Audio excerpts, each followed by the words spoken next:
Hello good morning बच्चों आज हम डिस्कस करने वाले हैं इंटेंसिटी ऑफ ग्रेविटेशनल फील्ड। पिछले वीडियो लेक्चर में मैंने ग्रेविटेशनल फोर्स के बारे में आपको समझाया था। ठीक है, आज हम डिस्कस करेंगे बच्चों intensity of gravitational field. Intensity of gravitational field क्या होती है बच्चों? The force experience by A mass unit mass placed at that point. The force experienced by a unit mass placed at that point is called intensity of gravitational field या field strength भी कहते हैं। देखो बच्चों इसका मतलब क्या है? ये कहता है कि मान लिया कि कोई मास है बच्चों, ये कोई फील्ड स्ट्रेंथ है, कोई पार्टिकल है बिल्कुल छोटे से मास का कोई पार्टिकल है बच्चों, स्पेस में मूव कर रहा है। वो कहता है किसके कारण मूव कर रहा है कि यहाँ पे कोई फील्ड स्ट्रेंथ है। जैसे मान लो वो कहते हैं यहाँ पे कोई कैपिटल एम मास है जिसके कारण ये फील्ड बन रही है बच्चों। उस फील्ड के कारण ये मास इसको क्या कर लेगा बच्चों? अट्रैक्ट करता है, जिसके कारण ये पार्टिकल जो है बच्चों स्मॉल मास का इधर से क्या कर रहा है? मूव कर रहा है। अब इसको देखो सबसे पहले ये मान जैसे इसको समझने के लिए बच्चों आप ऐसे समझ सकते हो कि मान लिया कोई चार्ज है, चार्ज के चारों तरफ एक फील्ड लाइंस निकलती है बच्चों। ठीक है, अब वो फील्ड लाइंस है या नहीं है उसको हम फील करने के लिए क्या करते हैं बच्चों कि एक दूसरा चार्ज, टेस्ट चार्ज जिसे बोलते हैं, जिसे क्या बोल देते हैं बच्चों? Test charge. बहुत छोटा सा चार्ज। वो छोटा क्यों लेते हैं बच्चों? ये देखने के लिए इसकी फील्ड के ऊपर इसके कारण कोई इफेक्ट बच्चों यहाँ पे नहीं पड़ेगा। तो बच्चों क्या माना कि जब ये चार्ज इसके पास लेके आया तो देखा कि ये चार्ज रिपेल होके दूर जा रहा है। मान ली चार्ज को मैं तो आपने पता है कि लाइट चार्जेस रिपेल करते हैं। अब इसको समझने के लिए क्या माना बच्चों? मान ली इस चार्ज को मैं इसके पास लेके आई तो मैंने देखा कि जब मैं ऐसे फील्ड स्ट्रेंथ में जैसे ये चार्ज आया क्यों नो टेस्ट चार्ज, इसको क्या बोला बच्चों? स्मॉल चार्ज है, टेस्ट चार्ज। तो देखा कि ये चार्ज रिपेल हो रहा है, यहाँ पे इसमें फोर्स लग रहा है कोई। ठीक है, तो उसके कारण वो फोर्स जो लग रहा है जिसके कारण उसे क्या बोला बच्चों? Field strength. उसको निकालने के लिए क्या करते हैं बच्चों कि इस चार्ज के ऊपर कितना फोर्स लगा, इस क्यू नॉट चार्ज पे कितना फोर्स लगा उस चार्ज से डिवाइड कर दो। तो इलेक्ट्रिक फील्ड क्या बन जाती है बच्चों? Force per unit charge. क्या बन जाती है कि इस चार्ज के ऊपर यहाँ पे कितना फोर्स लगा और उसी चार्ज से यहाँ पे डिवाइड कर दो तो उसे क्या बोलते हैं? इलेक्ट्रिक फील्ड कहते हैं। ठीक है, और भी नहीं समझ आ रहा जैसे बच्चों मैग्नेट समझो। मैग्नेट तो देखा हुआ है ना आप लोगों ने मैग्नेटिक फील्ड के लिए। मैग्नेट में क्या होता है? ये एक मैग्नेट है बच्चों। ठीक है, मैग्नेट के कारण फील्ड लाइंस बनती है यहाँ पे आपके पास। जब आप यहाँ पे दूसरा मैग्नेट लेके आते हो तो आपको क्या लगता है? या तो रिपल्सन या क्या होता है आपका? अट्रैक्शन। तो वहां पे क्या आपका मैग्नेटिक फील्ड लाइंस है जिसके कारण क्या हो रहा है बच्चों? वहां पे आपको अट्रैक्शन या रिपल्सन फील हो रहा है। तो ये बात करेंगे बच्चों हम 12th के अंदर इलेक्ट्रोस्टैटिक में कि एक चार्ज के कारण ऐसा हो रहा है। हम बात कर रहे हैं बच्चों अभी ग्रेविटेशन। ग्रेविटेशन में क्या होता है बच्चों? ये माना कि मान लिया कोई मास है बच्चों आपके पास, जैसे हमारे पास ये कोई मास है, भी मास है। अर्थ को एक मास मान लो, अर्थ एक स्फीयर है, ठीक है, जिसका मास m है। ठीक है, इसके कारण बच्चों देखो इलेक्ट्रिक यहाँ पे मैग्नेटिक फील्ड लाइंस प्रोड्यूस हो रही है। ये माना कि यहाँ पे क्या हो रही है? फील्ड लाइंस प्रोड्यूस हो रही है। उन फील्ड लाइंस के कारण क्या होता है बच्चों? ये जो स्मॉल मास पार्टिकल है ये यहाँ पे क्या करता है? मूव करता है। ठीक है, ये इसको क्या कर लेगा? अट्रैक्ट कर रहा है। लेकिन ये स्मॉल मास होता है बच्चों, बहुत ही स्मॉल मास मान के चलते हैं, जिसके कारण इसके फील्ड स्ट्रेंथ पे कोई इफेक्ट उसके कारण वहां पे नहीं पड़ता बच्चों। तो क्या करते हैं? तो वही कहा, जब इस मास को मैं इस फील्ड स्ट्रेंथ में लेके जाऊंगी बच्चों तो क्या होगा? यहाँ पे फोर्स एक्सपीरियंस होगा इसके ऊपर। तो क्या होगा? जब इस मास पे, इस स्मॉल मास पे इस फील्ड स्ट्रेंथ में कितना फोर्स एक्सपीरियंस हुआ उससे डिवाइड करते हैं, वो क्या कहलाएगा? Intensity of gravitational field.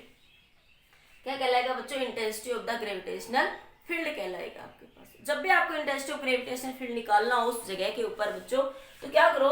एक मास लो, उस मास पे लगने वाला फोर्स निकाल लो और उस फोर्स को मास से क्या कर दो? डिवाइड कर दो। तो वो क्या बताएगा बच्चों? Intensity of the gravitational field बताएगा। सिंपल सी बात। ठीक है, तो इंटेंसिटी ऑफ ग्रेविटेशनल फील्ड क्या होती है बच्चों? Force per unit mass. Force per unit mass. फिर से समझ लीजिए, जैसे मैं कहूँ बच्चों ये अर्थ है, अर्थ के ऊपर कोई पार्टिकल हम उसको फेंकते हैं तो उसको अट्रैक्ट करती है अपनी तरफ। तो कैसे पता लगा हमने बच्चों कि माना कि अर्थ के कारण, हमने क्या माना बच्चों यहाँ पे? मान लिया अर्थ के कारण हम ग्रेविटेशनल फील्ड की बात करते हैं। Field due to the gravitational field due to the earth।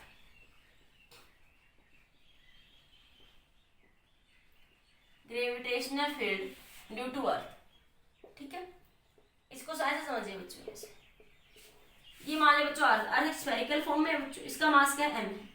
ठीक है, ये जो मास होता है ना बच्चों m, इसकी लिमिट जो होती है टेंड्स टू 0 होती है। ये किसको टेंड करता है? लिमिट m जो है जीरो को टेंड करता है, जीरो बिल्कुल छोटा सा पार्टिकल, बिल्कुल ही छोटा सा पार्टिकल।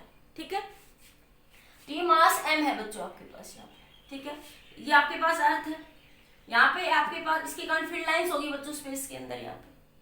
ठीक है, यहाँ पे मान ले एक छोटा सा मास, मान बहुत छोटा सा मास। ठीक है, इसके कारण यहाँ पे क्या निकालना है? हमें फील्ड निकालनी है। ठीक है, इस पे पॉइंट के ऊपर। तो फील्ड कैसे निकालेंगे बच्चों? तो ग्रेविटेशन फोर्स हमने पढ़ा हुआ है यहाँ से, तो क्या बनेगा? ग्रेविटेशन फोर्स यहाँ से इन दोनों में फोर्स क्या लगेगा? Gravitation force G M by या R डिस्टेंस, R का स्केल। ठीक है, हमें क्या निकाले? इंटेंसिटी ऑफ ग्रेविटेशनल फील्ड बच्चों। तो इंटेंसिटी ऑफ ग्रेविटेशनल फील्ड क्या हो जाएगा बच्चों? Force per unit mass. ये फॉर्मूला पढ़ा है। ठीक है, और ये है बहुत स्मॉल, अर्थ के कंपैरिजन में मान ले मैं एक मार्कर ले लूँ, इस मार्कर का मास अर्थ के कंपैरिजन में बहुत ही नेग्लिजिबल है बच्चों। ठीक है, तो ये क्या बन जाएगा? E is equals to m, f क्या है बच्चों? G m by R square into m से m क्या हो जाएगा बच्चों? कैंसिल। इंटेंसिटी ऑफ ग्रेविटेशन, ये इंटेंसिटी ऑफ ग्रेविटेशन फील्ड है बच्चों, इसको E से लिख देते हैं या I से भी लिख देते हैं, I से भी लिख देते हैं या फिर E से, सिंबल है जस्ट ओनली। ठीक है, मैं I लिख दूं, I ज्यादा याद रहता है। तो इंटेंसिटी ऑफ ग्रेविटेशन फील्ड क्या है बच्चों हमारे पास? Gm बाई R का स्केल। तो ये क्या आ गई? Intensity of gravitational field due to the अर्थ।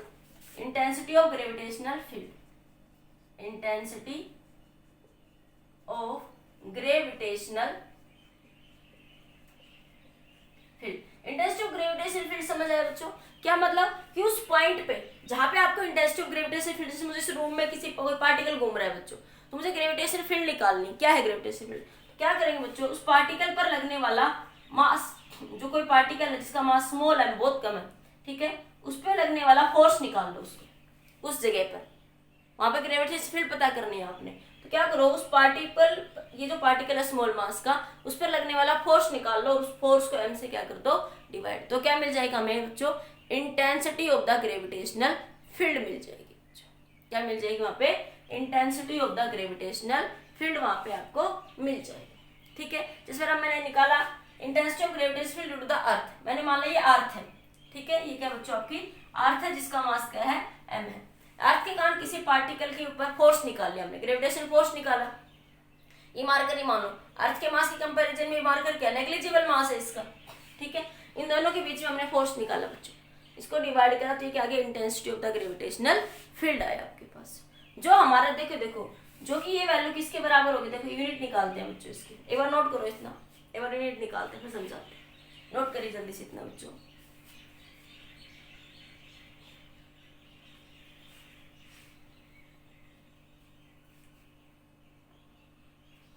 हो गया बच्चों?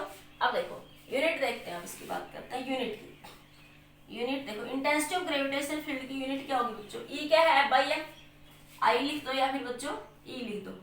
आई लिख देती हूँ मैं, थोड़ा याद रह जाएगा। फोर्स की यूनिट क्या होती है बच्चों? न्यूटन। फोर्स की यूनिट क्या होती है? न्यूटन। और ये पर किलोग्राम। तो इंटेंसिटी की यूनिट क्या है? न्यूटन पर किलोग्राम। ठीक है, अगर मैं डायमेंशन फॉर्मूला लिखूं इंटेंसिटी का, तो क्या बना बच्चों यहाँ पे? फोर्स का डायमेंशन फार्मूला क्या बनेगा? फोर्स का ml/t-2 और मास के लिए m से m बच्चों कैंसिल, तो या l इंटू t-2। तो देखो बच्चों यहाँ से इसको क्या लिख सकते हो? किलोग्राम, सॉरी मीटर पर सेकंड स्क्वायर। ये किसकी यूनिट होती थी बच्चों? एक्सेलरेशन की। किसकी यूनिट होती है बच्चों? एक्सेलरेशन। तो मैं ये क्या से कह सकती हूँ? इंटेंसिटी ऑफ ग्रेविटेशनल फील्ड किसके बराबर होगी? एक्सेलरेशन ड्यू टू ग्रेविटी की। यही था हमारे पास एक्सेलरेशन की। तो मैं क्या कह सकती हूँ? Intensity of gravitational field, intensity of gravitational field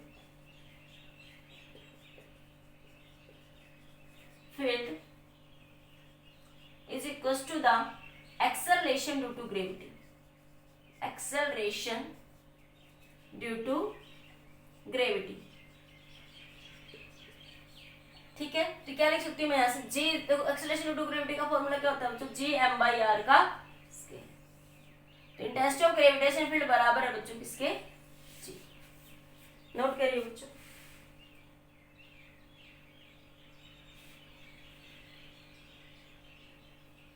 ठीक है, acceleration due to gravity in freely falling body. ठीक है, freely falling body, freely falling body की केस की बात कर रहे हैं, फ्रीली फॉलिंग बॉडी, ये तभी लिखते हैं ये वैल्यू। ठीक है, नोट करिए। समझ आया? तो जब भी हमें इंटेंसिटी ऑफ ग्रेविटेशन फील्ड निकालनी है बच्चों, तो क्या करो, जैसे ये आपके पास रूम है, कोई पार्टिकल मूव कर रहा है, तो उस पार्टिकल के लिए इस स्पेस के अंदर यहाँ पे जो फील्ड लाइंस कितनी है निकालने के लिए क्या करो, उस पर फोर्स निकाल लो बच्चों।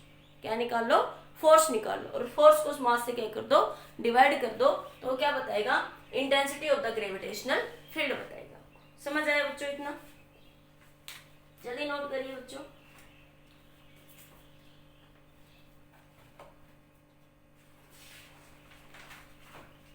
तो ये आपके पास क्या आ गया, intensity of the gravitational field. ठीक है, अब आपसे वही आएगा बच्चों आपका, अगर आपसे कहे intensity field due to the point mass कहते तभी यही एक्सप्रेशन आएगा। अगर आपसे कहे field due to point mass, confuse मत होना, field due to point mass, ये मास है बच्चों एम, ये मास स्मॉल एम रख दिया मैंने। ठीक है, तो ये इसके ऊपर फोर्स लगाएगा बच्चों, तो इसको अपनी तरफ अट्रैक्ट करेगा, इधर खींचेगा। ठीक है, तो यहाँ पे क्या लिख दोगे, आई इज इक्वल टू क्या आएगा, जी एम बाई, इनके पीछे फोर्स निकालोगे पहले, जी एम बाई आर का स्केयर। इंटेंसिटी क्या हो जाएगी बच्चों, एफ बाई एम, तो जी एम बाई आर का स्केयर। ये नेगेटिव साइन लगा दिया बच्चों मैंने यहाँ पे। ये नेगेटिव साइन क्या बताता है बच्चों, यहाँ पे नेगेटिव साइन देखो, इधर आ रही है ना डायरेक्शन, डायरेक्शन इधर आएगी, इस तरह रोटेट करें। नेगेटिव साइन सिर्फ ये बताता है कि फील्ड किधर ट्रेंड करेगी, towards the mass M. Negative sign indicate, ध्यान रखना इस पॉइंट को, field direction towards the mass, field की डायरेक्शन किधर होगी बच्चों, मास की तरफ होगी। नोट करिए। अब देखो बच्चों इसे न्यूमेरिकल कैसे बन जाते हैं उसके डिस्कस कर लिया नोट, इतना सभी का नोट हो गया? कैमरा चेक कर लो, सबको दिख रहा है साफ साफ? हाँ भाई, अभी तक तो क्लियर है बिल्कुल। ठीक है, हो गया बच्चों नोट? आगे देखो बच्चों न्यूमेरिकल कैसे करेंगे इसके।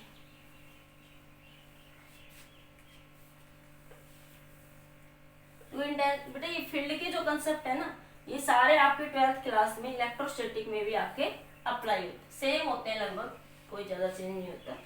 ठीक है, जैसे बच्चों आपके पास एक सिस्टम है, स्केयर है मान लीजिए। ठीक है, वो कहता है कि इसके ऊपर मास निकालिए, फील्ड निकालिए एट द सेंटर। स्केयर है, इसके हर एक पार्टिकल का मास m है, हर एक पार्टिकल का मास क्या है, m। Find the gravitational field, find the gravitational field at the center of the sphere, at the center of the sphere। कैसे निकालेंगे बच्चों, देखिए ध्यान से। ये ए है बच्चों, देखो यहाँ से इसके कारण इस पॉइंट के ऊपर आपको क्या निकालना है, ग्रेविटेशनल फील्ड। देखो ग्रेविटेशनल फील्ड का मतलब क्या बच्चों, इसके कारण फील्ड ऐसे एक्ट होगी इधर, सॉरी इधर इस डायरेक्शन में। फील्ड किधर होते हैं, towards the mass. Intensity of gravitational field की डायरेक्शन किधर, टुवर्ड्स द मास। इसके कारण क्या होगी बच्चों, इसकी तरफ हो जाएगी, ये 1 ये 2, तो ये E1, इंटेंसिटी को E1 लिख लो, I1 लिख लो, E1 लिख दो, E1, और ये आपका E2, ये इंटेंसिटी है। मैंने कहा था इंटेंसिटी को I से लिखो, E से लिखो, जैसे तुम्हें सुविधा लगे वैसे लिख लो। ठीक है, ये आपके पास 3 ये 4, ये 3 की कान इधर हो जाएगी, 4 की कान उधर हो जाएगी। ठीक है, तो आपके पास इंटेंसिटी ऑफ ग्रेविटेशन फील्ड देखो बच्चों यहाँ से। अब देखो मैग्नीट्यूड की बात करूं तो सब बराबर है, क्योंकि मास बराबर, ये डिस्टेंस सबके लिए बराबर होगी। तो अगर मैं E1 की बात करूं तो तो क्या आएगा बच्चों, g मास m बाई ये मास m है बाई ये डिस्टेंस। तो देखो ये डिस्टेंस कितनी है बच्चों पूरे डायगोनल की, ये भी a, तो ये डिस्टेंस कितनी हो जाती है a square plus a square. तो पूरे डायगोनल डिस्टेंस इसको a c b d, diagonal distance A C क्या हो जाएगी बच्चों, a√2, तो ये a√2/2 हो जाएगा।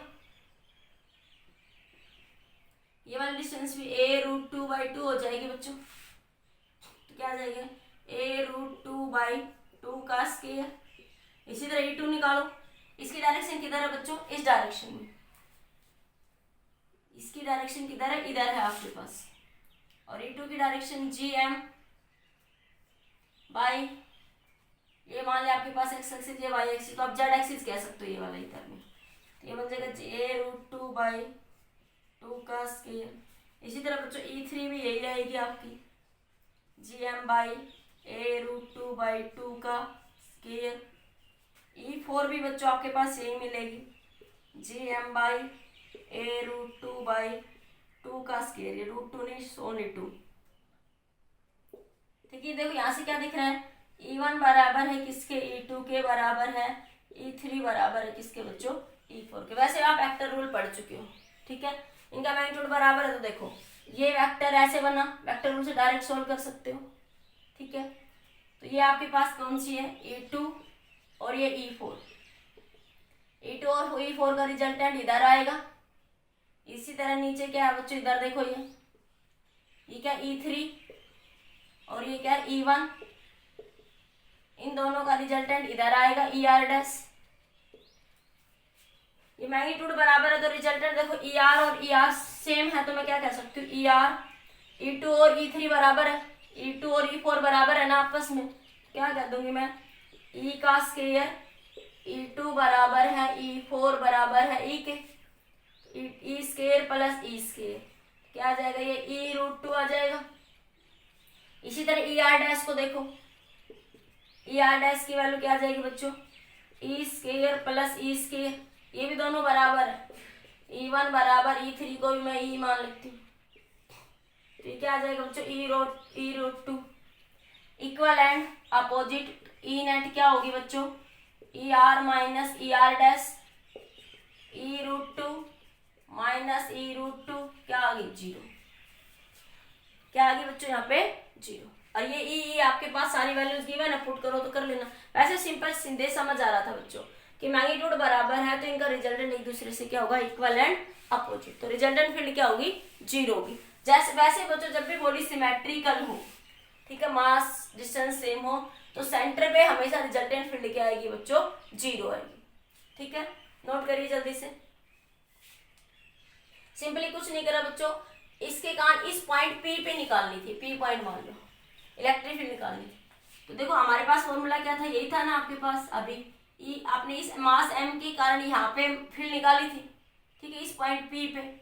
तो क्या आया था, gm बाई ये डिस्टेंस r का स्क्वायर, और ये माइनस साइन क्या बताया था मैंने वहां पे, कि डायरेक्शन किधर होगी, टुवर्ड्स द मास, डायरेक्शन किधर होगी, टुवर्ड्स द मास होगी, ठीक है। तो यहाँ से मैंने इन सब की वैल्यू लिखी है तो आपको समझाने के लिए बताया, बाकी मुझे पता था कि वेक्टर रूल से जितना ये होगा उतना ये होगा। इन दोनों का रिजल्टेंट इधर आएगा, इसका रिजल्टेंट इधर, इक्वल एंड अपोजिट, तो वो क्या हो जाएंगे बच्चों, कैंसिल। तो सेंटर पे रिजल्टेंट फील्ड क्या आएगी बच्चों, यहाँ पे 0। नोट करिए, कर लिया नोट बच्चों। अब सिमिलरली देखो नेक्स्ट क्वेश्चन देखिए आपका, जैसे मैं ये कहूँ, मैंने पिछले वीडियो लेक्चर में भी ट्राइंगल के कुछ क्वेश्चंस बच्चों आपको समझाए हैं वहां पे, ठीक है।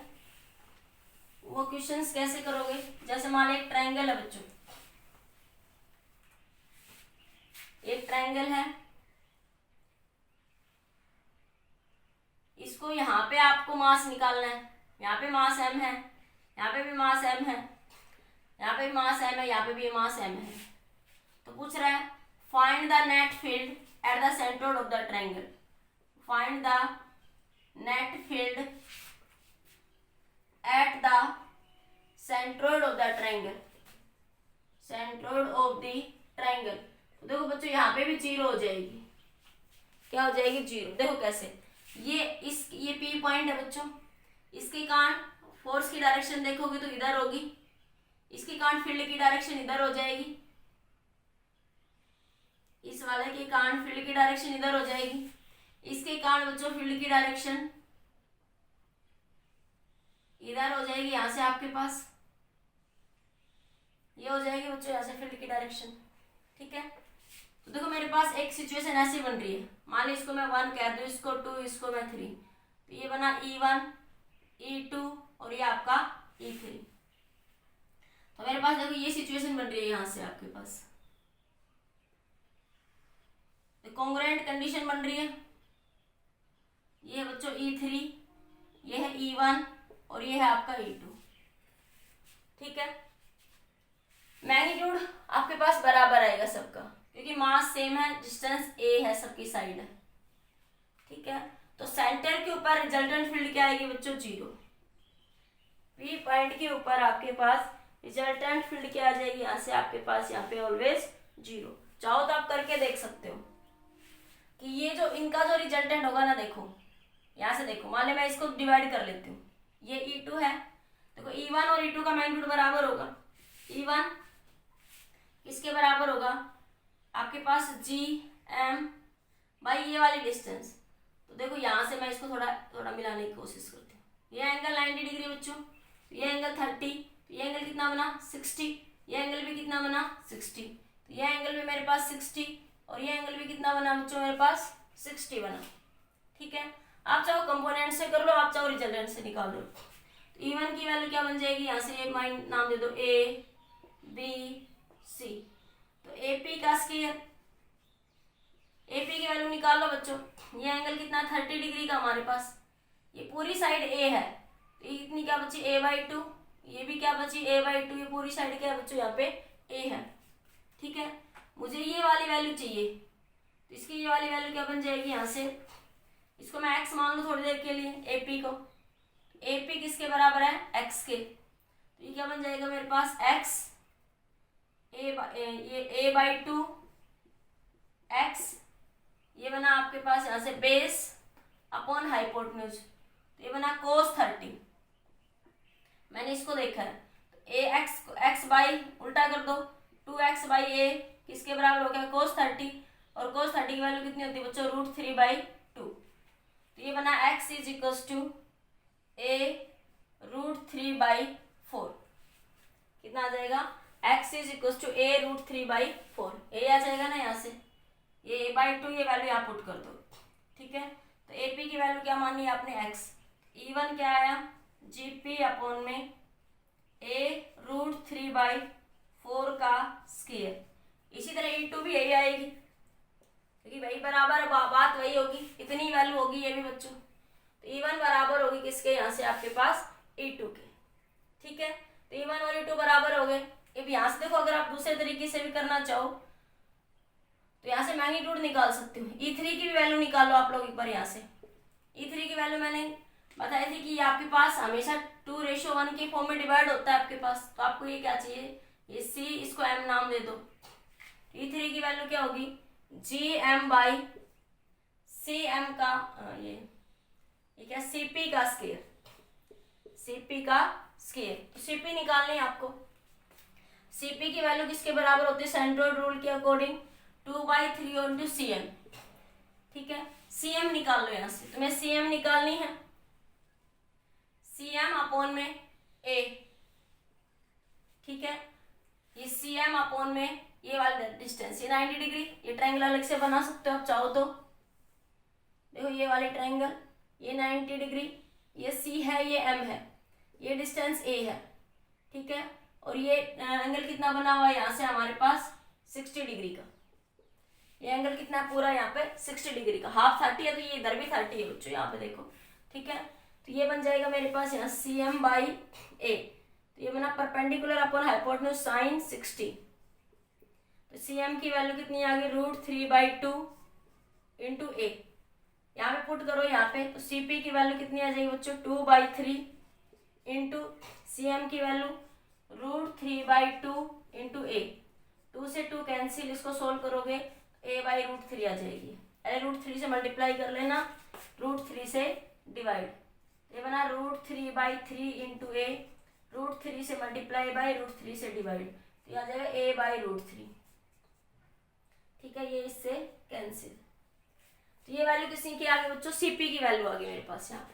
ये पुट कर दीजिए यहाँ पे, तो ये बन जाएगा मेरे पास E3 की value GM by a/√3। a/√3 ऊपर ले जाए उसको, a/√3 का स्क्वायर, तो ये 3 ऊपर ये स्क्वायर। ठीक है, नोट करिए जल्दी से, फिर आगे सोल्व करते हैं इसको। जल्दी से नोट कर लीजिए, कर लीजिए नोट।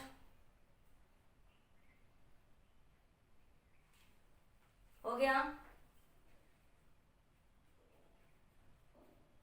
कर लिया नोट। आगे देखो, मैंने कुछ नहीं करा, मैंने इसके कान फील्ड निकालने, इसके कान फील्ड, इसके कान फील्ड, जैसे मेरे पास वेक्टर की कंडीशन बन रही है मैं वो सोल्व कर लेती हूँ। ठीक है, आप चाहो तो देखो यहाँ से भी इसको कर सकते हो, ये E2 भी E के बराबर है और ये भी E के बराबर है। ठीक है, क्योंकि दोनों का मैग्नीट्यूड यहाँ से निकाल के दिखा दिया, सेम आ रहा है, तो इसके दो कंपोनेंट बन जाएंगे। एक कंपोनेंट इधर बन जाएगा ये E sin 60 और एक बनेगा E cos 60। इसी तरह E की इसके दो कंपोनेंट बनेंगे, एक इधर बन जाएगा E sin 60 और एक कंपोनेंट इधर बनेगा E cos 60। ठीक है, तो मुझे दिख रहा है कि sin 60 कंपोनेंट्स एक दूसरे को क्या कर रहे हैं बच्चों, कैंसिल कर रहे हैं। sin 60 कंपोनेंट एक दूसरे को क्या कर रहे हैं, कैंसिल कर रहे हैं यहाँ से। तो क्या किसके कारण होगी, रिजल्टेंट फील्ड।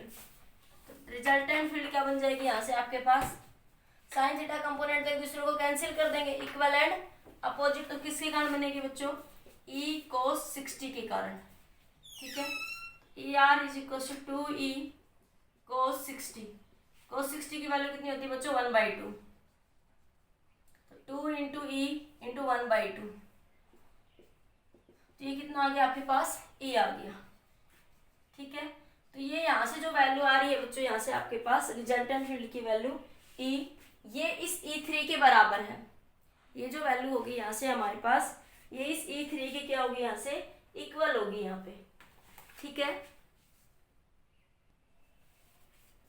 ठीक है, यहाँ से E की वैल्यू पुट कर दो, तो E की वैल्यू क्या आई थी बच्चों, यहाँ से देखो ये E1 और E2 का रिजल्टेंट है ना, E1 बराबर था E2, इसकी वैल्यू क्या थी, यहाँ पे दोबारा निकालो, क्या थी वैल्यू यहाँ पे हमारे पास, GM/x का स्क्वायर। x की वैल्यू कितनी आई थी, निकाल लो यहाँ से, x की वैल्यू चाहिए ना तुम्हें यहाँ से, a/2 इंटू एक्स किसके बराबर हुआ, cos 30 के, तो मुझे x चाहिए तो मैं उल्टा कर दूंगी, x उधर लेगी तो मेरे पास आ गया a/2 इंटू cos 30 बराबर x। तो ये आया बच्चों a/2, cos 30 की वैल्यू कितनी होगी, √3/2। ये 2 से 2 बच्चों कैंसिल होगा, पिछले बार शायद कुछ गलती हो गया x में, मेरे पास ध्यान रखना वो, ये x की वैल्यू आएगी मेरे पास a/√3, तो यहाँ पुट कर दीजिए बच्चों, तो यह है GM/a² इंटू 3। तो देखो जो कि ये E के बराबर है बच्चों, देखो ध्यान से, इनका जो रिजल्टेंट आया E3 कितना आ रहा है, 3GM/a², और ये इनका रिजल्टेंट E, ये भी कितना आ रहा है, 3GM/a²। इक्वल एंड अपोजिट क्या हो जाएंगे बच्चों, ये कैंसिल। ये नोट कर लीजिए, जल्दी नोट कर लीजिए, इधर से बीच से पेपर हटा रही हूँ यहाँ से। मेरे पास E3 कितना आया था बच्चों, यहाँ से सोल्व होके ये आ गया था। तो देखो इनका रिजल्टेंट भी क्या है मेरे पास, ER किसके बराबर है, E के, जो कि मेरे पास E, ये कितनी आई वैल्यू ER, E के बराबर कितना है, 3GM/a², और ये E3 भी कितना है बच्चों, 3GM/a²। देखो ये इक्वल एंड अपोजिट वैसे भी दिख रहे हैं, सीधे सीधे क्या हो जाए, कैंसिल, तो E नेट क्या हो जाएगी, ER माइनस E3, दोनों सेम ही तो वैल्यू है, 3GM/a² माइनस 3GM/a², क्या हो जाएगा बच्चों, 0 हो जाएगा। मैं शॉर्ट में मुझे दिख रहा था, पर मैंने आप लोगों को सोल्व करके दिखाया कि ये कैसे आ रहा है, ये वैल्यू क्लियर हुई, सिंपल। पिछले वीडियो लेक्चर में भी ये क्वेश्चन मैंने आपको करवाया है। ये x की वैल्यू देख लेना, पिछले बार मैंने √3/4 लिख दी थी, शायद वो 2 कैंसिल नहीं करा था मैंने, 2 कैंसिल हो जाएगा वहां पे आपका। ठीक है, तो ये वैल्यू आ जाएगी यहाँ से बच्चों। तो ये देखो सिंपल भी है, बिल्कुल इतना ज्यादा सोल्व करने की जरूरत नहीं है, सीधा दिख रहा था मैग्नीट्यूड सबका बराबर है, तो इनका रिजल्टेंट इसके क्या होगा, इक्वल एंड अपोजिट। सेंटर पे हमेशा रिजल्टेंट फील्ड क्या बन जाएगी बच्चों, जीरो, अगर सिमेट्रिकल बॉडी डिस्ट्रीब्यूशन है। ठीक है, नोट करिए। तो आप डायरेक्ट, ये तो मैंने आपको वैल्यूज निकाल के समझाई, सारी वैल्यूज निकालने की भी जरूरत नहीं है बच्चों। ठीक है, सीधा सीधा कर सकते थे कि एक वेक्टर ऐसे है, एक वेक्टर ऐसे है, ये इससे अपोजिट, तो ये इनका रिजल्टेंट ये आएगा, तो ये रिजल्टेंट इन दोनों से क्या होगा, इक्वल एंड अपोजिट सेम आएगा बच्चों, तो वो क्या हो जाएगी, कैंसिल। तो रिजल्टेंट फील्ड क्या मिलेगी आपको, जीरो। बाकी मैंने देखो मैथमेटिकली भी सोल्व करके दिखाई कि रिजल्टेंट फील्ड क्या आ रही है आपकी, जीरो आ रही है। E3 निकाला, E3 से मैंने E1 और E2 की वैल्यू बराबर होगी यहाँ से, ये मैंने देखो ER को निकाला, ये कंपोनेंट एक दूसरे को कैंसिल कर रहे हैं। ठीक है, आप चाहो तो ये लगा सकते हो, इनके बीच में एंगल, दो वेक्टर है, ये E1 वेक्टर, ये E2 वेक्टर। आप यहाँ पे सीधा ये भी कर सकते हो कि E1 का स्क्वायर प्लस E2 का square plus 2E1 E2 cos 120, जैसा कि मैंने कल करा था। आप चाहो रिजोल्व करके कर लो, आप चाहो इस फॉर्मूले से भी कर सकते। ठीक है, नोट करिए जल्दी से, हो गया नोट बच्चों। आगे देखिए,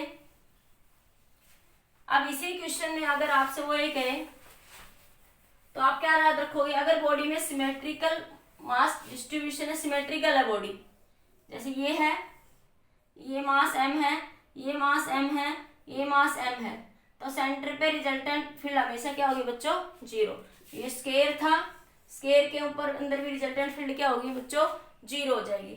जैसे आपके पास ये है, रिंग है, इसके अंदर भी सेंटर के ऊपर सिमेट्रिकल मास डिस्ट्रीब्यूशन है, तो यहाँ पे रिजल्टेंट फील्ड क्या हो जाएगी बच्चों, जीरो। जो कोई भी सिमेट्रिकल डिस्ट्रीब्यूशन होगा बॉडी के अंदर, तो रिजल्टेंट फील्ड क्या हो जाएगी बच्चों, हमेशा वहां पे आपकी जीरो हो जाएगी। ठीक है, एक और क्वेश्चन देखिए बच्चों, यहाँ से आपके पास, जैसे वो ये कहता है कि मान लीजिए एक मास m है आपके पास पूरी बॉडी पे, ये मास m है, ये मास m है, ये मास m, इस पॉइंट के ऊपर रिजल्टेंट फील्ड निकालिए। Find the resultant field at that point, find the net field at the point P, at the point P point पे क्या निकालना आपको, रिजल्टेंट फील्ड। तो देखो बच्चों कुछ नहीं, ये मास 1 है, ये 2 मास है, ये 3 मास है। ठीक है, तो इसके कारण इसमें फील्ड निकालोगे तो फील्ड की डायरेक्शन किधर होगी, टुवर्ड्स द मास, तो ये E1 आ गई। इसके कारण निकालोगे तो फील्ड की डायरेक्शन किधर होगी, टुवर्ड्स द मास। ठीक है, इसके कारण इस पे निकालोगे तो फील्ड की डायरेक्शन बच्चों ये हो जाएगी यहाँ से टुवर्ड्स द मास, तो ये E3 आ गया आपके पास। ठीक है, तो आपके पास रिजल्टेंट फील्ड देखो, अब यहाँ से देखो ये E1 और E2 तो एक दूसरे को कैंसिल कर रहे हैं, E1 और E2 तो एक दूसरे को क्या कर रहे हैं बच्चों, यहाँ पे कैंसिल कर रहे हैं यहाँ पे। ठीक है, रिजल्टेंट फील्ड किसके कारण मिलेगी हमें, E3 के कारण। देखो E1 की वैल्यू अगर आप लिखते हो, ये डिस्टेंस कितनी होगी, ये भी A डिस्टेंस, ये भी A, तो ये डिस्टेंस कितनी होगी, A/2, ये भी कितनी होगी, A/2, P पॉइंट के ऊपर। तो E1 की वैल्यू लिखोगे तो क्या लिखोगे बच्चों, GM बाई A/2 का स्क्वायर, तो क्या बन जाएगा, GM by A square by 4। इसी तरह E2 की वैल्यू लिखोगे बच्चों तो GM A/2 का स्क्वायर, A स्क्वायर बाई 4 हो जाएगा बच्चों। ठीक है, लेकिन देखो इसकी डायरेक्शन किधर है, E1 की डायरेक्शन किधर है, माइनस का आई कैप, माइनस आई कैप, और इसकी डायरेक्शन किधर है, प्लस का आई कैप। तो रिजल्टेंट नेट फील्ड क्या होगी बच्चों, यहाँ से E1 प्लस E2 क्या हो जाएगा, 4GM बाई A स्क्वायर, ये माइनस का है और ये प्लस का, 4GM बाई क्या बना बच्चों, 0। ठीक है, तो ये मैं कई बार हमेशा सोल्व नहीं करूंगी, मैं डायरेक्ट लिख दूं तो समझ जाना, इक्वल एंड अपोजिट मतलब वो एक दूसरे को क्या कर रहे हैं बच्चों, वहां पे कैंसिल कर रहे हैं। ये दोनों एक दूसरे को वहां पे रिजल्टेंट फील्ड क्या कर रहे हैं, यहाँ पे आपका कैंसिल कर रहे हैं यहाँ पे। ठीक है, तो अब आपको रिजल्टेंट फील्ड निकालने किसके कारण, E3 के कारण, इस डायरेक्शन में। तो E3 के कारण निकालिए बच्चों, E3 के कारण क्या हो जाएगा बच्चों, इसको नाम दे देती हूँ मैं AP, इसको नाम B दे दो, इसको नाम आप C दे दो, क्या हो जाएगा, GM बाई AP का स्क्वायर। देखो ये एंगल कितना बच्चों, 60 डिग्री। ठीक है, तो AP की वैल्यू निकाल लेते हैं, AP की वैल्यू मैं x मान लूं, AP बराबर x, किसके बराबर हो गया, x by A, x by A क्या बना, sin 60। x की वैल्यू क्या होगी बच्चों, a साइन 60 और साइन 60 की वैल्यू कितनी होती है बच्चों, √3/2a। तो यहाँ पुट कर दीजिए। E3 कितना आ गया बच्चों यहाँ से आपके पास, gm/x की वैल्यू √3/2a का स्क्वायर। तो gm ये 4 हो जाएगा बच्चों 3a स्क्वायर। तो ये क्या आ जाएगी, resultant field to the E3 in the इस डायरेक्शन में plus j cap. j cap क्या बताएगा बच्चों, डायरेक्शन को बताएगा। समझ आया, थोड़ा फास्ट हो रहा है, फास्ट तो नहीं हो रहा बच्चों, समझ आ रहा है। थोड़ा सा कंसेप्ट आप लोगों के लिए अलग है पर शायद समझ आना। 2 बार देख लेना वीडियो लेक्चर, अगर एक बार में ना समझ आए तो रिपीट करके देख लेना। ठीक है बच्चों, समझ आया, नोट करिए जल्दी से। क्लियर। इन दोनों की कारण रिजल्टेंट फील्ड क्या हो जाएगी बच्चों, 0। देखो मैंने आपके पास समझ आया। अब इस पॉइंट पे निकाल ले, पहले सेंट्रोइड पे निकाल रहे थे, अब इस पॉइंट पे निकाल रहे हो। तो इसके कारण इस पॉइंट पे फील्ड देखी और इसको चार्ज मान लो, इस चार्ज के कारण इधर फील्ड, इस चार्ज के कारण इधर फील्ड। ठीक है, मैंने अभी टेस्ट ऑफ इलेक्ट्रिक फील्ड में समझाया कि आपके पास फील्ड की डायरेक्शन किधर होगी, टुवर्ड्स द मास। फील्ड की डायरेक्शन किधर होगी बच्चों, टुवर्ड्स द मास। अब इस m की कारण निकाल लो, इनकी जो भी वैल्यू बन रही है, इसको मैंने x मान लिया, सोल्व करा दो बच्चों ये वैल्यू। ठीक है, नोट करिए जल्दी से। अब देखो बच्चों कुछ क्वेश्चन ऐसे भी बन जाते हैं यहां से आपके पास।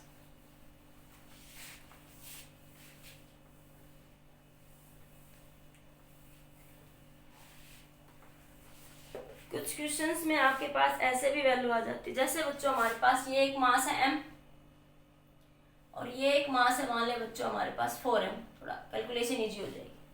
ये एक मास है 4m, एक मास है हमारे पास ये 4m। ठीक है, इन दोनों के बीच की डिस्टेंस मान ले उसने दे रखी है हमारे पास 9 सेंटीमीटर, 9 मीटर। दोनों के बीच की डिस्टेंस कितनी दे रखी है बच्चों हमारे पास, ये 9 मीटर दे रखी है। तो बताइए, find the point, find the distance where net field is 0। मतलब इक्विलिब्रियम बताइए, एक ऐसा पॉइंट बताइए इन दोनों के बीच में जहां पे नेट फील्ड क्या होगी बच्चों, 0 होगी। नेट फील्ड क्या होगा बच्चों, 0। तो क्या मान लेंगे, ये क्वेश्चन है बच्चों आपके पास, ये इंपॉर्टेंट क्वेश्चन है आपका बोर्ड के पॉइंट ऑफ व्यू से भी। ये 2 मासेस है बच्चों, देखो इस मास के कारण फील्ड ऐसे होगी, इस मास के कारण फील्ड ऐसे होगी। इसको मैं 1 कह दूं, इसको 2 कह दूं, तो ये E1 होगी बच्चों, ये E2 होगी। तो एक ऐसा पॉइंट बचाइए इन दोनों के बीच में जहां पे नेट फील्ड क्या हो जाए बच्चों, 0 हो जाए। नेट फील्ड क्या हो जाए, 0 हो जाए। तो नेट फील्ड कहाँ पे 0 होगी, नहीं पता हमें कहाँ होगी। अगर मैं ये कहती बच्चों, मान ली ये भी m मास है, ये भी m मास है, तो नेट फील्ड मिड पॉइंट पे 0 हो जाती। उस सिचुएशन में नेट फील्ड कहाँ पे 0 हो जाती, मिड पॉइंट पे क्या हो जाती, 0 हो जाती।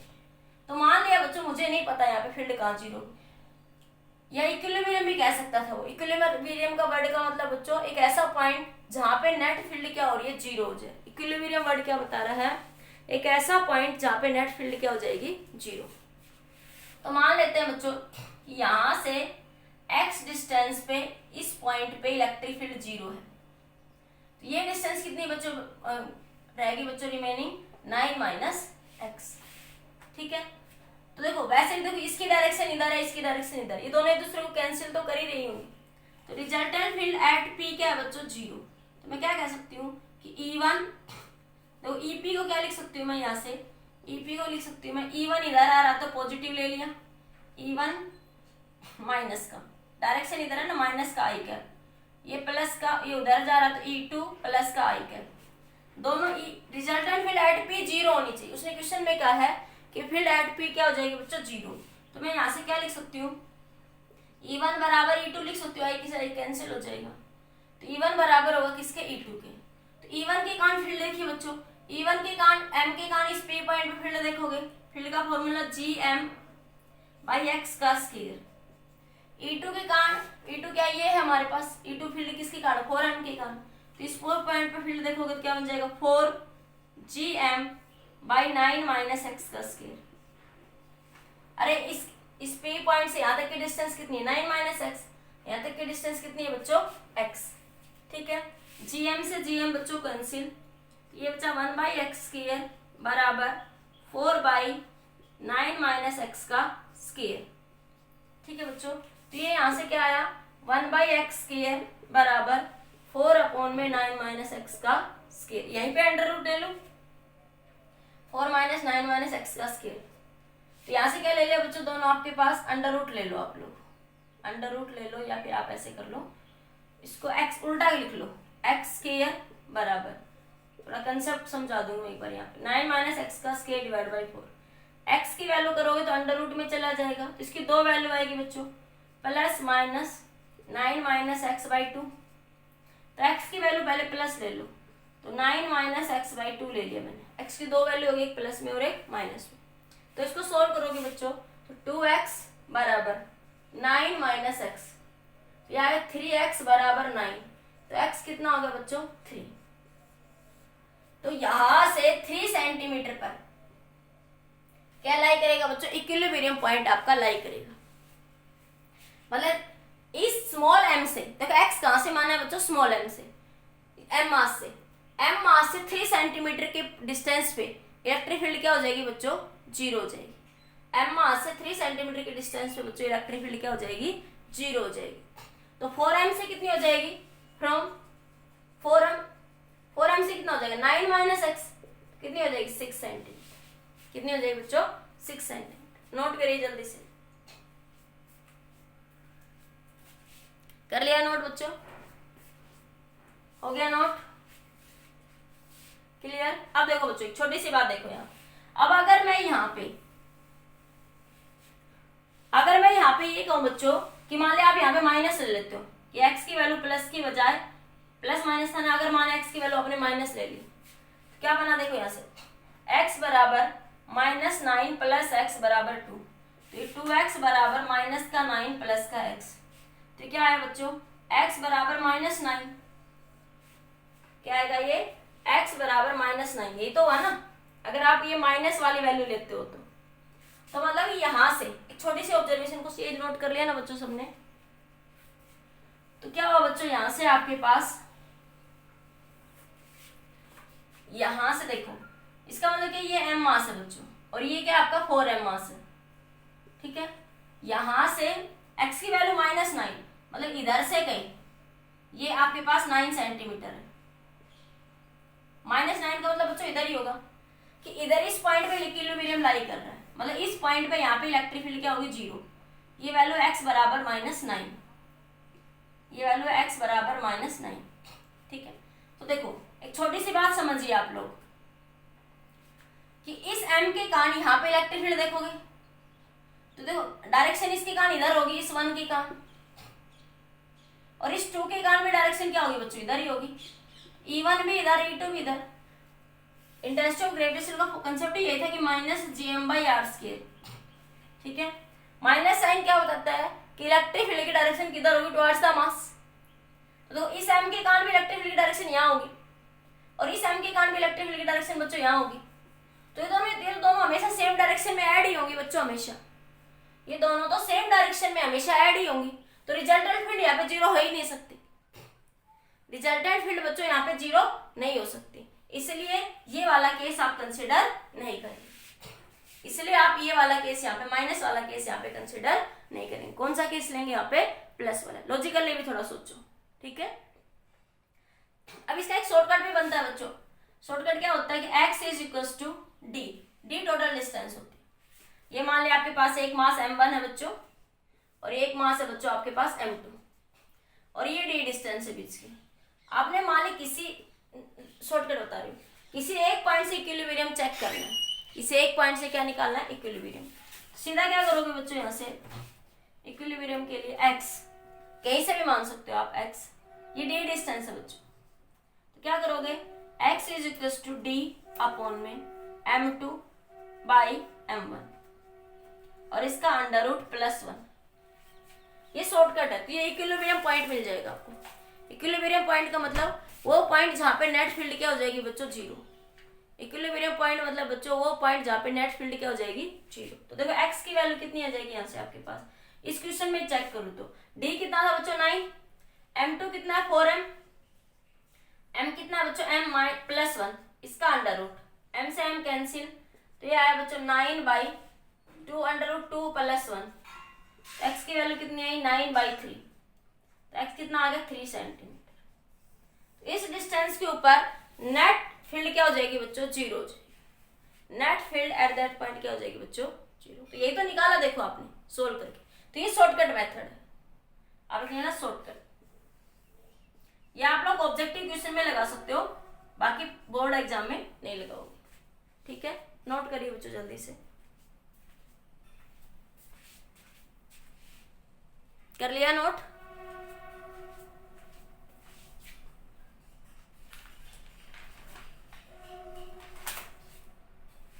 देखो मैंने रिजल्टेंट आपके पास electric field intensity to the arc के कारण निकलवा देती हूँ, ठीक है।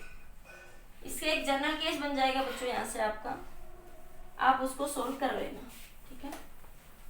रिंग के कारण मैंने कल फोर्स निकलवाया था, देखो रिंग के कारण मैं एक बार बता देती हूँ थोड़ा सा, बाकी मैंने कल निकलवा दिया था आप लोगों को बच्चों।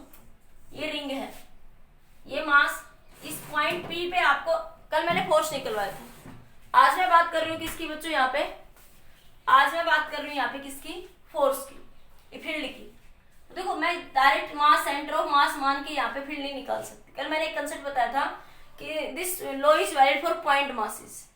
किसके लिए वैलिड है बच्चों, पॉइंट मासेस के लिए। तो इसको डायरेक्ट सेंटर ऑफ मास पे मास मान के सोल्व नहीं कर सकते। क्या मान लोगे बच्चों, ये डीएम नंबर ऑफ एलिमेंट्स मान लोगे, DM very small elements, point mass elements. क्या बच्चों, आपको क्या निकालो, field due to the ring, field due to ring, ठीक है। तो कैसे निकालोगे बच्चों यहाँ से, तो क्या बताया मैंने, देखो इस डीएम के कारण यहाँ पे फील्ड निकालोगे आप लोग, तो एक छोटा सा डीएम एलिमेंट कंसीडर कर लोगे यहाँ से,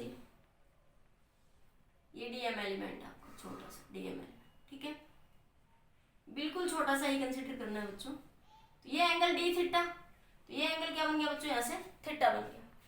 ये आर रेडियस है, सिमेट्रिकली बच्चों जैसे इधर मानोगे वैसे आप इधर भी मानोगे, रिंग का डिस्ट्रीब्यूशन सिमेट्रिकल।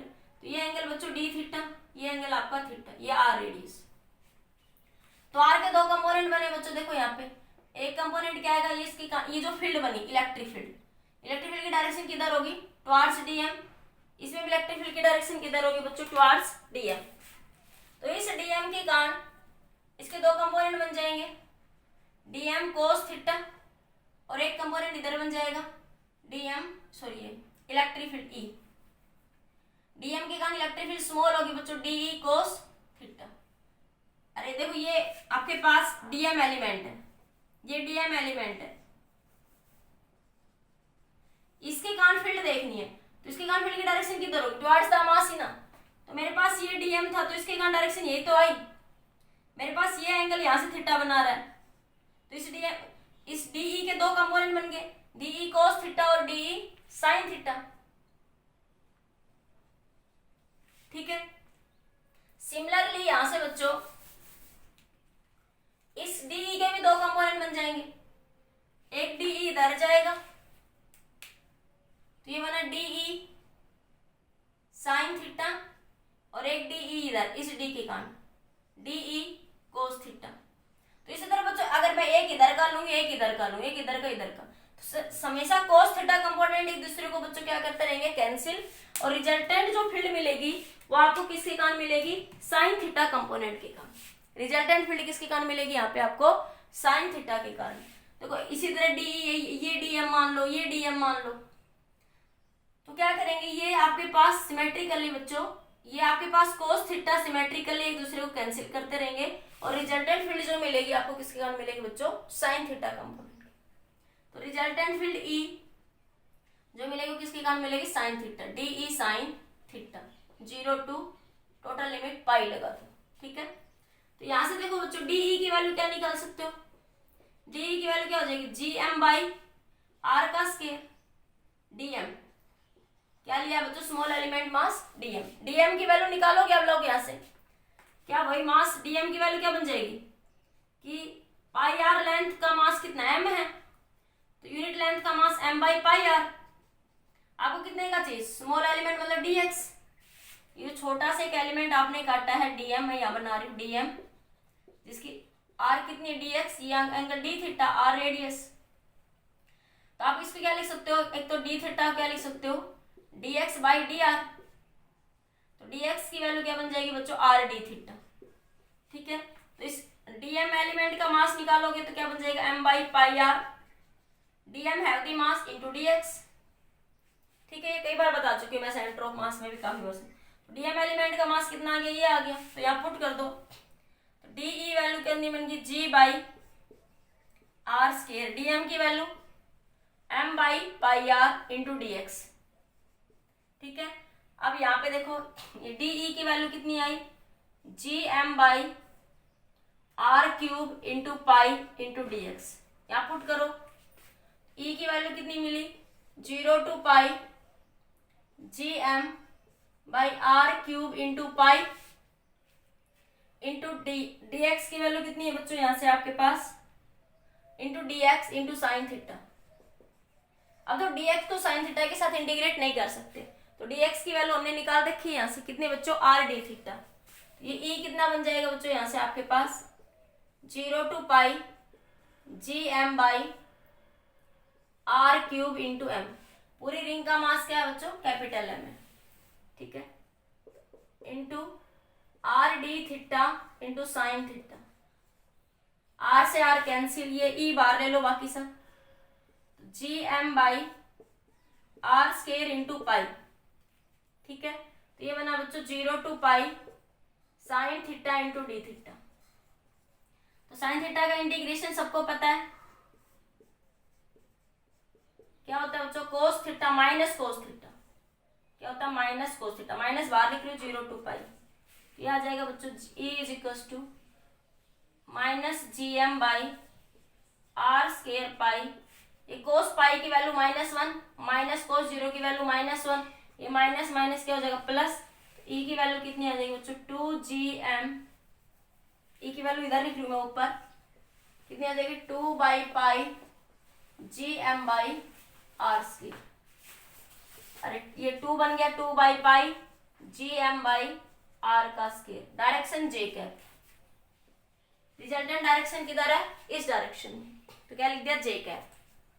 ठीक है, तो ये क्या जाएगी, रिजल्टेंट इलेक्ट्रिक फील्ड उड द रिंग। ये मैंने कल भी करवाया था बच्चों, आपको फिर से मैंने रिपीट कर दिया कि आप अपने स्मॉल एलिमेंट, क्योंकि देखो आप डायरेक्ट सेंटर ऑफ मास को देखो, आप ऐसे भी कर सकते थे कल भी, कि आपके पास ये रिंग है, इसका सेंटर ऑफ मास m और ये m, तो आप सीधा कह देते, नहीं कह सकते थे, क्योंकि this law is valid for point mass only. इसलिए इसको small DM DM DM element में क्या करोगे बच्चों, डिवाइड करोगे। और ये आप ये फॉर्मूला लगा सकते हो किसके लिए, फॉर स्मॉल पॉइंट मासेस के लिए।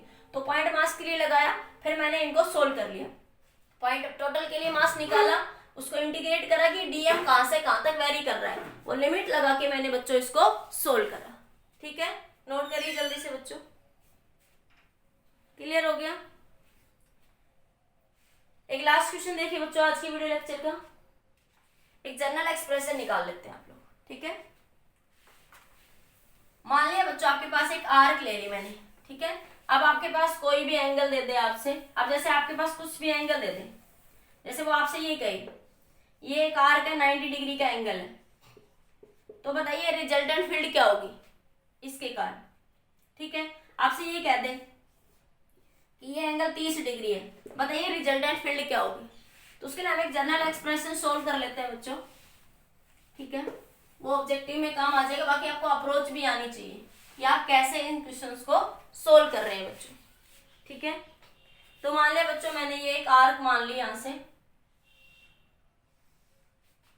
ठीक है, ये मैंने एक आर्क कंसिडर कर ली। ठीक है, ये एंगल मान लिया बच्चों मेरे पास कितना है, थीटा है।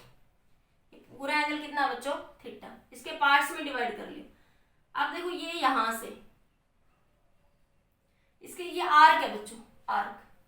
ठीक है, इस आर्क का मास निकालो तो मैं कैसे निकालूंगी बच्चों, देखो पूरी आर्क का मास, तो देखो मैं ये एंगल थीटा है बच्चों, तो थीटा एंगल क्या लिख सकते, आर्क अपॉन रेडियस। अरे थीटा एंगल को क्या लिख सकते हो आप लोग, यहाँ से आर्क अपॉन में रेडियस। आर्क मान लिया एल है, एल बाई आर। ठीक है, एल की वैल्यू कितनी बन जाएगी बच्चों, थीटा इंटू आर। ठीक है, तो मैं अगर इसका एक छोटा सा डीएम एलिमेंट कंसिडर करूँ, उसका मास निकालू यहाँ से, क्या निकालो, एक छोटा सा डीएम एलिमेंट और उसका मास निकालू मैं, ठीक है। तो आपके पास mass of the small element, mass of the small element, mass of the small element कैसे निकालते हैं बच्चों भाई, कि पूरी आर्क का मास कितना है, तो एल लेंथ, एल मतलब बच्चों थीटा आर, ठीक है। L arc have the mass m, l को मैं लिख रही हूं ब्रैकेट में, theta r have the mass, have the mass कितना बच्चों, एम।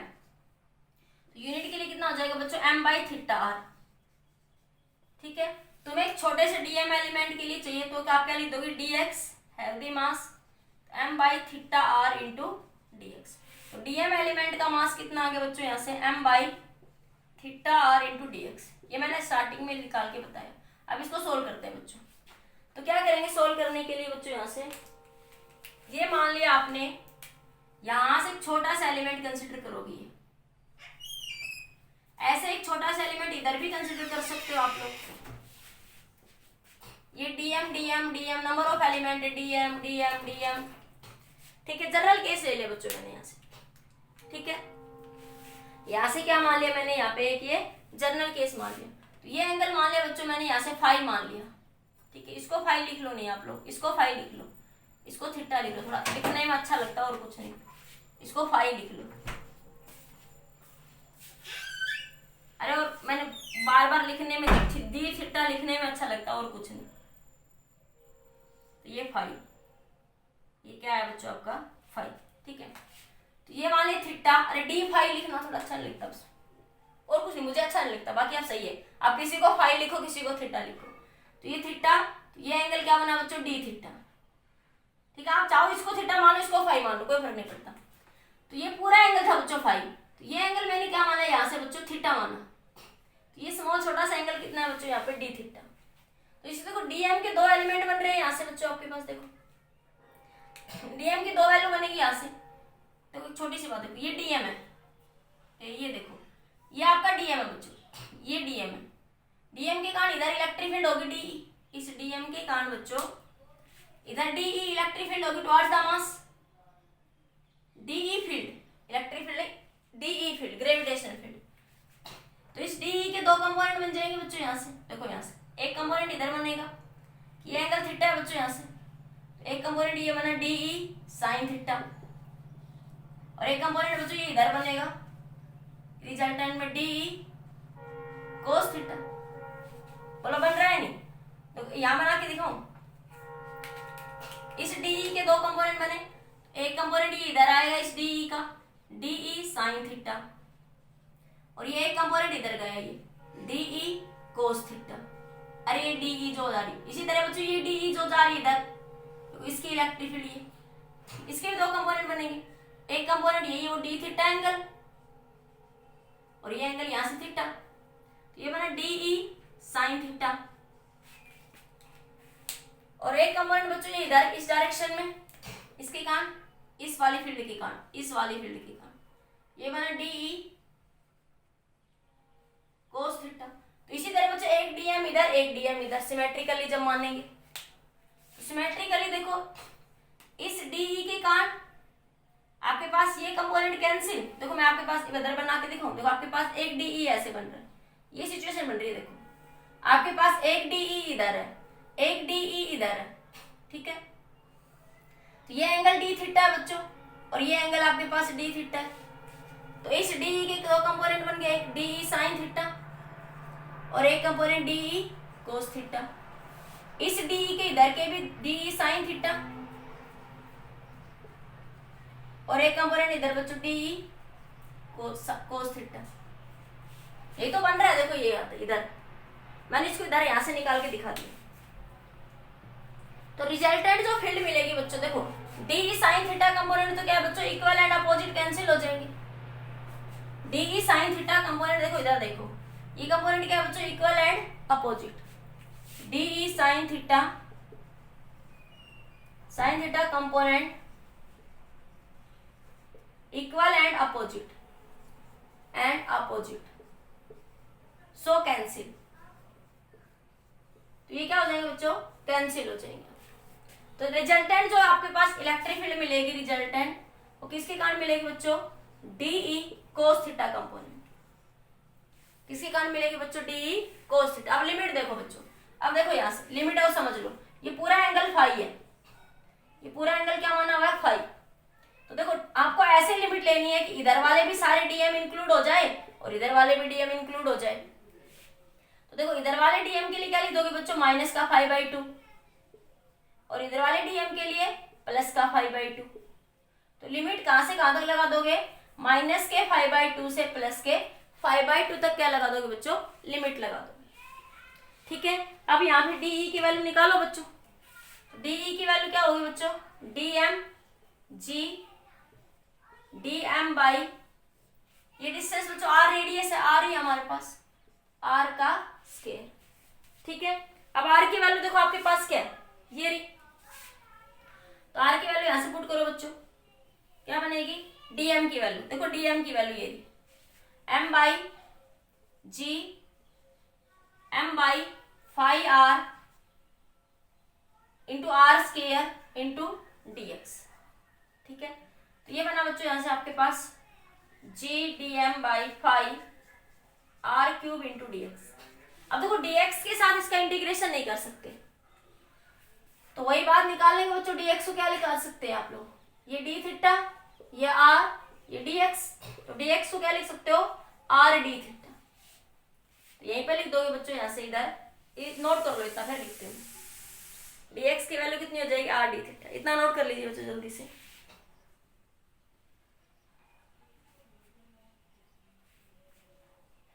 कर लिया नोट? हो गया बच्चों नोट? 1 2 3 नोट हो गया सबका। अब देखो बच्चों यहां से इधर से हटा दो। अब देखो ये क्या मिला आपको पास यहां से?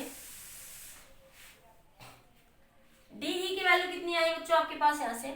gm 5r³, और dx की वैल्यू कितनी है बच्चों? r d theta. तो r से r कैंसिल, तो gm by 5r² into d theta. अब रिजल्टेंट फील्ड किसके कारण मिल रही थी बच्चों? डी कोस थीटा, माइनस 5/2 से 5/2। लिमिट कैसे लगता है कि इधर के भी डीएम इंक्लूड हो जाए और इधर के भी सारे डीएम बच्चों हमारे पास इंक्लूड हो जाए।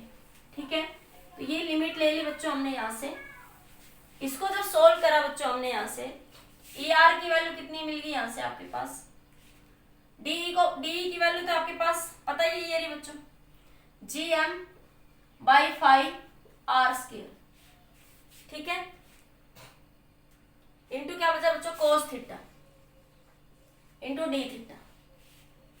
ठीक है, देखो ये डीई की वैल्यू मैंने यहाँ रख दी, ये डीई की वैल्यू यहाँ रख दी। ई आर इंटीग्रेशन कर दो बच्चों, ये सब बाहर निकाल लें सीधा। gm बाई माइनस 5/2 से 5/2 लिमिट लगा दो, 5r²। कोस थीटा की इंटीग्रेशन बच्चों साइन थीटा, माइनस 5/2 से 5/2। ई आर की वैल्यू कितनी आ जाएगी बच्चों? gm by 5r²। तो साइन 5/2 माइनस साइन माइनस 5/2। याद रखना बच्चों, अगर एंगल के थीटा के एंगल में माइनस है तो माइनस का साइन थीटा हो जाता है। थीटा के अगर एंगल में माइनस है तो बाहर आ जाता है, तो ये माइनस बाहर आएगा। तो ई आर रिजल्टेंट क्या मिला बच्चों? gm by 5r² sine 5/2 plus sine 5/2। E r resultant क्या मिला बच्चों? 2gm by 5r² into sine 5/2। ये बच्चों हमारा जर्नल एक्सप्रेशन आ, इससे हम कोई भी केस सोल्व कर सकते। ठीक है, अप्रोच आनी चाहिए, बाकी ये रिजल्ट आप याद रख लो तो ऑब्जेक्टिव क्वेश्चन डायरेक्टली सोल्व हो जाएंगे। नोट करिए एक बार।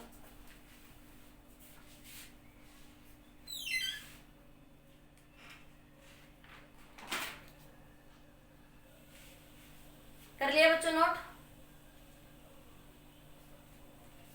ये क्या निकाला? Field due to the arc, field due to arc. किसके कारण क्या निकाला आपने? क्या निकाला बच्चों? इलेक्ट्रिक फील्ड निकाले due to the arc, general case. ठीक है, नोट हो गया। अब देखो हमारे पास रिजल्ट क्या आया बच्चों यहां से। इस रिजल्ट को मैं अब एक दो सिचुएशंस में लगा के दिखा देती हूँ आपको। ठीक है, जैसे बच्चों आपके पास क्या है यहाँ पे, ई रिजल्टेंट फील्ड क्या है आर्क के कारण 2gm बाई 5r² साइन 5/2। अब मान ली मैं वो कहते हैं, वो आर्क दे दी उसने, वो कहते हैं कि ये एंगल 60 डिग्री है, ठीक है। Find the field, find the field. आप शॉर्टकट लगा सकते हैं सीधा, 2gm बाई 5 की वैल्यू बच्चों कितनी है 60। 60 को क्या लिख सकते हैं बच्चों, π/3, π/3, 3 ऊपर चला जाएगा। अरे रेडियन में बना लेंगे ना, 60 की वैल्यू 180 डिग्री कितने के बराबर होता है, पाई रेडियन के, तो π/180, तो मैं कितने का चाहिए 60 का, तो ये π/3 हो जाएगा ना, इंटू r² साइन 5 की वैल्यू बच्चों 60/2। ई रिजल्टेंट फील्ड क्या मिल जाएगी 6gm पाई r² साइन 60 बच्चों 1/2, कितना आ जाएगा 3gm। बाकी बच्चों अप्रोच भी लगानी आनी चाहिए, तो आप शॉर्ट के इसको सोल्व कर सकते हैं। जैसे आपने अभी रिंग का निकाला, देखो ये रिंग का निकाला अभी आपने, तो रिंग का केस देखो अभी 2/πgm/r² आया था, सोल्व करते हैं। देखो इसमें लगाते हैं 2gm, रिंग के लिए एंगल क्या बना है, फाई क्या बन गया पाई, ये बना बच्चों πr² साइन π/2 बन जाएगा, साइन π/2 बच्चों 1, तो क्या है 2/πgm/r, ठीक है। तो ये आपका जर्नल बन गया, आप कोई भी केस ले सकते हो। आप ये वाला केस ले लो, ये एक आर्क है, ये एंगल 90 डिग्री है। अब रिजल्टेंट फील्ड बताइए, ठीक है। तो रिजल्टेंट फील्ड कैसे निकालोगे, इसमें लगाओ इस फॉर्मूले के अंदर, इसके कारण ये नोट कर लिया, कर लो एक बार नोट कर लो जल्दी से, कर लिया नोट बच्चों, इस तरह से हटा दो। तो देखो इसके कारण निकालोगे आप, तो आप हाई कितना लिखोगे 90, तो ये आर कितना आएगा gm/π/2, 2 ऊपर r² साइन π/4। अरे π/2, 2 एक और नीचे था, अरे 90 को क्या लिख सकते हो बच्चों π/2 लिख सकते हो ना, 90 को क्या लिख दिया मैंने π/2, यहाँ पे π/2 पुट करा, यहाँ पे π/2 पुट करा। रिजल्टेंट फील्ड क्या है बच्चों 4, तो ये 4 सॉरी 4 से 4 कैंसिल, तो 4gm कैंसिल नहीं होगा बच्चों, ये बाई πr², π/4 की वैल्यू 1/√2, तो √2 से मल्टीप्लाई कर दो, √2 से डिवाइड कर दो, तो ये 2 से 2 कैंसिल, तो यार 2√2 gm/r²। देखो यही केस आया था आपके पास, तो आप कोई भी केस सोल्व कर सकते हो। तो ये जर्नल आ गया आर्क के कारण, कोई भी आर्क है, थीटा 90 30 40 कितना भी एंगल है, आप यहाँ से सोल्व उसको कर सकते हैं, ठीक है बच्चों। तो ये इलेक्ट्रिक फील्ड इंटेंसिटी निकलवाई मैंने आपकी, सॉरी ग्रेविटेशनल फील्ड इंटेंसिटी निकलवाई विद द रिंग, आर्क और जनरल केसेस जो भी न्यूमेरिकल्स आपके बनते थे, ठीक है बच्चों। आज के लिए इतना ही, बाकी नेक्स्ट लेक्चर में डिस्कस करेंगे, ठीक है।